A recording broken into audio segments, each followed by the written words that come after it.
প্রিয় দর্শক আসসালামু আলাইকুম। পিঠা পুলি আয়োজনে আজ তৈরি করে দেখাবো দুধ পুলি পিঠা। এই পিঠাটি কিন্তু ভীষণ মজার, এটা বলার কিন্তু অপেক্ষা রাখে না।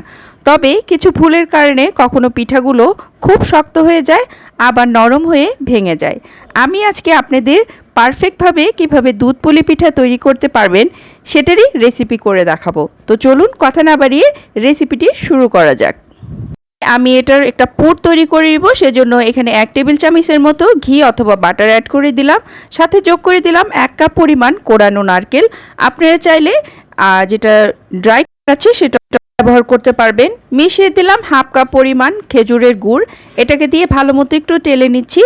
তারপরে এটার সাথে যোগ করে দিলাম এখানে 2টা এলাচ আর 1 টুকরো দারুচিনি, এবং সাথে যোগ করছি এখানে জাল করে রাখা 1/2 কাপ পরিমাণ দুধ দিয়ে এটাকে নেড়ে চেড়ে ভালো মতো মিশিয়ে নিতে হবে।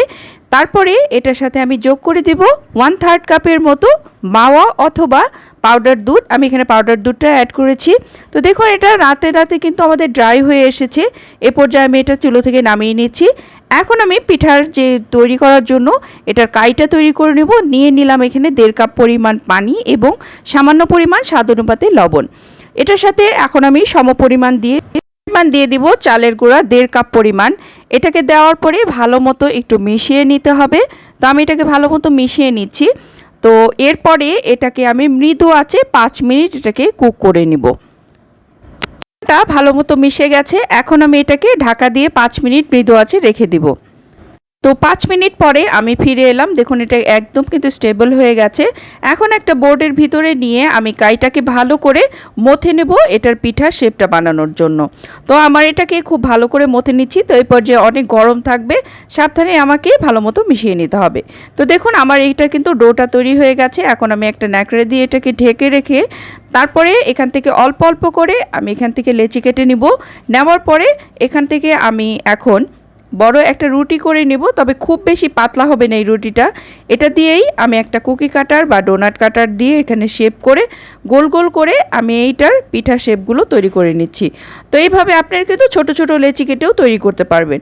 এখন যে আমি পুরটা তৈরি করে রেখেছিলাম সেই পুরটা এখানে ভালো মতো আমি দিয়ে এটাকে সিল করে দেব। আর যেটা আমাদের ট্রেডিশনাল যে পুলি পিঠার যে শেপগুলো আছে সেরকম করে এখানে একটু ডিজাইন করে নেব। আপনারা যদি না পারেন এই ক্ষেত্রে আপনারা পিঠার যে ছাঁচগুলো পাওয়া যায় সেটা দিয়েও তৈরি করতে পারবেন। তো এইভাবে আমি সবগুলো পিঠা তৈরি করে নেব।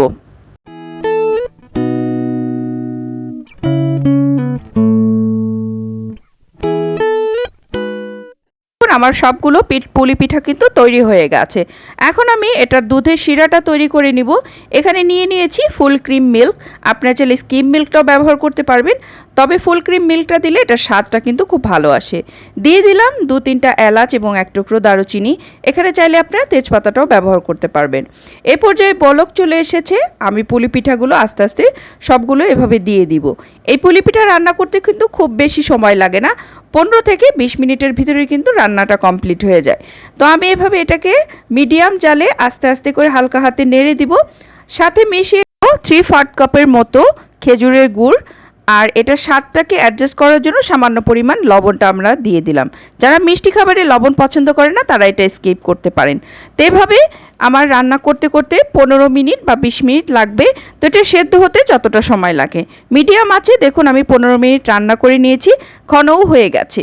তৈরি হয়ে গেল আমার সুস্বাদু মজাদার এই দুধ পুলি পিঠা। আশা করি আমার আজকের এই রেসিপিটিও আপনাদের অনেক ভালো লেগেছে। ভিডিওটি ভালো লাগে অবশ্যই একটি লাইক করে দেবেন, আমার চ্যানেলটিকে সাবস্ক্রাইব করে নেবেন। তো দেখা হচ্ছে নেক্সট ভিডিওতে। সে পর্যন্ত আল্লাহ আমাদের সবাইকে ভালো রাখুন। আল্লাহ হাফেজ।